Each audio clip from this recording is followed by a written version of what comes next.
Ada orang di luar sana yang nggak mau memanfaatkan privilege yang dia miliki. Jadi misalnya ada seorang anak dari keluarga orang kaya, dia ketika mau mulai bisnis, dia nggak mau pakai orang tuanya punya duit, dia nggak mau pakai orang tuanya punya koneksi, dia maunya mulai dari nol, ya benar-benar diri sendiri aja, sama seperti orang-orang yang nggak punya privilege. Kenapa? Karena dia takut kalau misalnya dia menggunakan privilege-nya dia, dianggap sama orang lain pencapaiannya nggak murni. Pencapaiannya bukan dari diri sendiri, dia bisa karena orang tuanya dia. Dan dia mau menghindari ini.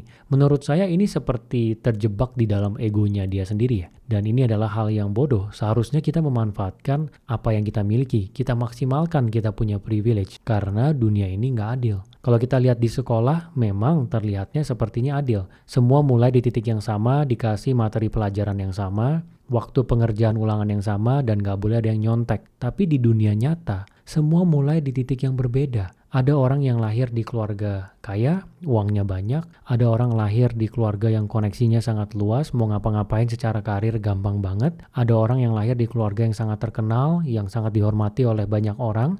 Dan orang yang menang di dalam hidup adalah orang yang bisa memanfaatkan apa yang dia miliki dengan baik. Ya terlepas itu dibilang oleh orang lain nggak adil. Menang adalah menang di dalam hidup. Dan banyak sekali orang sukses di luar sana yang mereka menang dengan jalur yang tidak adil. Yang penting mereka menang. Sebagai contoh kita bisa lihat di luar sana orang yang benar-benar sukses. Contohnya seperti Bill Gates ya, salah satu orang terkaya di dunia, pendiri dari Microsoft. Titik balik dari hidupnya Bill Gates itu adalah ketika Microsoft itu dipakai oleh IBM. Jadi di semua komputer IBM dalamnya itu adalah Microsoft. Dan dia mendapatkan deal dengan IBM itu adalah melalui mamanya dia. Ini nggak terlalu banyak diceritakan ya. Jadi mamanya dia itu kenal dekat dengan chairman dari IBM. Jadi mamanya bantu ngelobi ke chairman-nya supaya anaknya yang punya Microsoft ini bisa coba untuk dikerjasamakan dengan IBM. Ketika deal itu terjadi ya hidupnya berubah total sampai dengan sekarang. Kalau misalnya di waktu itu dia bersikeras maunya dengan kemampuan diri sendiri dan dia nggak mau menggunakan koneksi dari mamanya,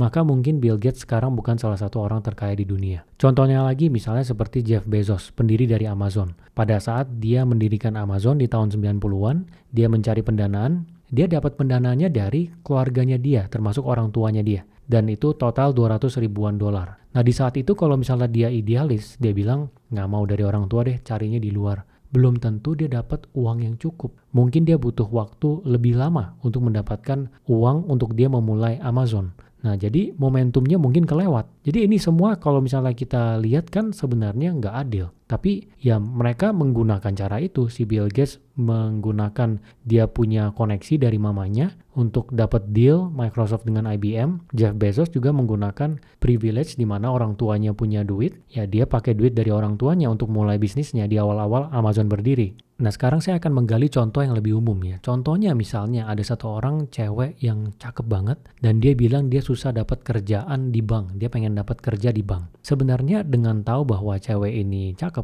dia kan bisa juga menggunakan dia punya visual ini untuk DM manajer lewat LinkedIn. Jadi misalnya manajer di banknya yang dia mau bekerja, dia DM, ajak ketemuan untuk tanya-tanya ya terkait dengan peluang kerja yang dia bisa dapatkan. Atau dia juga bisa DM HRD-nya. Ini kan satu teknik yang dia bisa pakai karena dia ada privilege bahwa dia punya muka itu cakep. Ya memang kalau misalnya dia pakai jalur yang biasa mungkin agak susah. Ya tapi tentu memang dia harus ada kompetensinya juga karena kan pasti ada proses interview. Tapi paling enggak di awalnya dia bisa menggunakan dia punya visual cakep ini untuk bisa dapat peluang itu gitu. Contoh lagi misalnya ada anak baru lulus kuliah, dia bilang dia susah dapat kerja. Setelah digali ternyata dia orang tuanya adalah direktur dari perusahaan besar. Nah sebenarnya kalau dia mau kan dia bisa minta orang tuanya untuk dikenalkan ke teman-teman orang tuanya yang dari perusahaan besar lain yang bisa coba untuk kasih dia peluang untuk kerja. Jadi ini memang bukannya berbuat curang karena dia memang punya privilege dari sisi orang tuanya direktur perusahaan besar dan koneksinya bisa dipakai. Contoh dengan saya sendiri ya, saya sendiri juga ada privilege. Misalnya saya bisa bahasa Mandarin. Jadi pada saat saya menjalankan bisnis, saya bisa menganalisa bisnis yang ada di China yang kurang lebih mungkin mirip bisa dipelajari insight-nya untuk bisnis saya. Sampai dengan sekarang, misalnya sekarang saya kan bisnisnya di bidang aplikasi. Ada dua. Growin untuk belajar bisnis, kemudian ada Winkatsu untuk latih otak anak. Saya seringkali membedah aplikasi di China yang dimana tuh industrinya sama dengan yang saya kerjakan untuk melihat apa yang dia lakukan. Kemudian insight-insight yang saya dapatkan saya implementasikan di yang saya jalankan di sini. Nah ini karena saya punya privilege bisa bahasa Mandarin, saya bisa melakukan ini. Akan sangat konyol kalau misalnya saya bilang, oh saya nggak mau, saya maunya mainnya lurus aja. Karena orang lain kebanyakan nggak tahu ya gimana caranya untuk aplikasi yang ada di China itu dengan detail, saya jadinya maunya begitu. Nah itu kan aneh. Saya juga memanfaatkan privilege yang saya miliki. Nah jadi di sini sebenarnya yang ingin saya tekankan adalah kamu juga harus memanfaatkan privilege yang kamu miliki. Kamu harus maksimalkan dan hanya kamu yang tahu privilege kamu itu apa. Di sini saya akan coba kasih 3 hal yang perlu kamu ingat ya untuk mulai memanfaatkan privilege kamu. Kamu pertama harus renungkan waktu dulu untuk benar-benar tahu kamu tuh unggulnya di mana aja yang bisa kamu gunakan sebagai privilege. Misalnya kamu itu orangnya ganteng atau cantik, kemudian kamu tuh orangnya banyak duit. Dia dari keluarga yang benar-benar uangnya banyak banget. Atau misalnya kamu punya keluarga koneksinya benar-benar luas, sampai ke pemerintahan, sampai ke pengusaha-pengusaha besar. Atau misalnya kamu nih benar-benar terkenal keluarganya. Jadi kamu untuk membuat diri terkenal itu juga lebih mudah. Nah, kamu coba tuliskan di atas kertas. Kamu renungin satu persatu, kira-kira yang mana yang menjadi keunggulan kamu.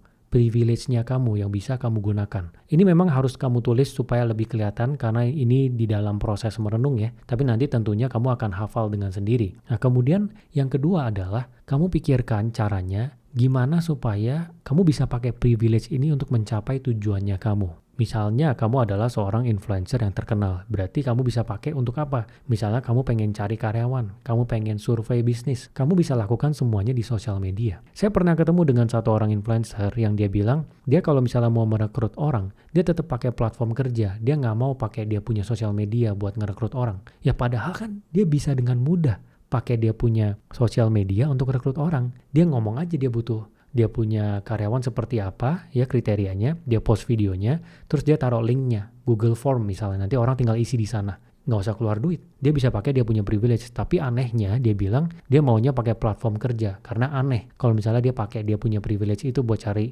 karyawan lewat sosial media. Ya seharusnya nggak gitu ya. Contohnya lagi, misalnya ada orang ingin kerja di BUMN, terus dia ada temennya itu punya orang tua kerja di BUMN, posisinya tinggi. Kan dia bisa tanya ke temennya untuk lowongan pekerjaan yang bisa dia dapatkan selama dia punya kompetensinya. Nah ini yang memang terjadi di mana-mana. Jadi kalau misalnya kamu sudah melihat bahwa kamu ada privilege itu dan kamu nggak gunakan, maka ya ujung-ujungnya mungkin kamu yang kalah karena dunia ini memang nggak adil.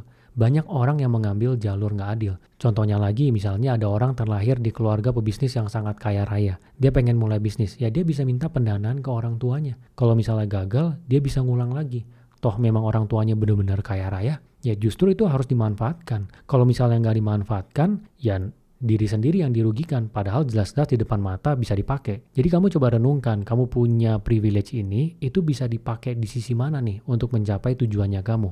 Nah kemudian hal ketiga yang harus kamu ingat adalah kamu harus bermain jangka panjang. Memang kalau misalnya kamu pakai privilege itu bisa sangat membantu kamu untuk membuka pintu di awal. Misalnya kayak tadi, kalau kamu adalah orang yang ganteng atau cantik, bisa kenalan dengan orang yang ada di dalam perusahaan lewat online, minta ketemu dan dapat peluang untuk bekerja. Tapi tentu kamu sendiri harus ada kompetensinya. Kamu harus secara paralel membangun kompetensinya kamu. Ilmunya kamu juga harus ada. Karena kalau misalnya kamu nggak ada ilmu, misalnya kamu berhasil mendapatkan peluang kerja, ternyata kamu nggak bisa apa-apa. Ujung-ujungnya nggak tahan lama. Jadi ujung-ujungnya balik lagi, kamu juga harus membangun kamu punya kompetensi. Misalnya kamu punya orang tua sangat kaya atau punya teman yang punya uang sangat banyak, bingung, dia pengen mulai bisnis tapi dia nggak bisa bisnis, dia maunya taruh duit doang. Kamu bisa dapat pendanaan dari dia. Tapi kalau kamu sendiri nggak ada kompetensi, ya ujung-ujungnya juga dia nggak mungkin taruh uang berulang ke kamu. Mungkin 2 kali, 3 kali kamu coba untuk bisnis masih mau dia. Tapi kalau berulang-ulang kamu benar-benar gagal dan nggak bisa belajar dari kegagalan itu, nggak jelas alasannya,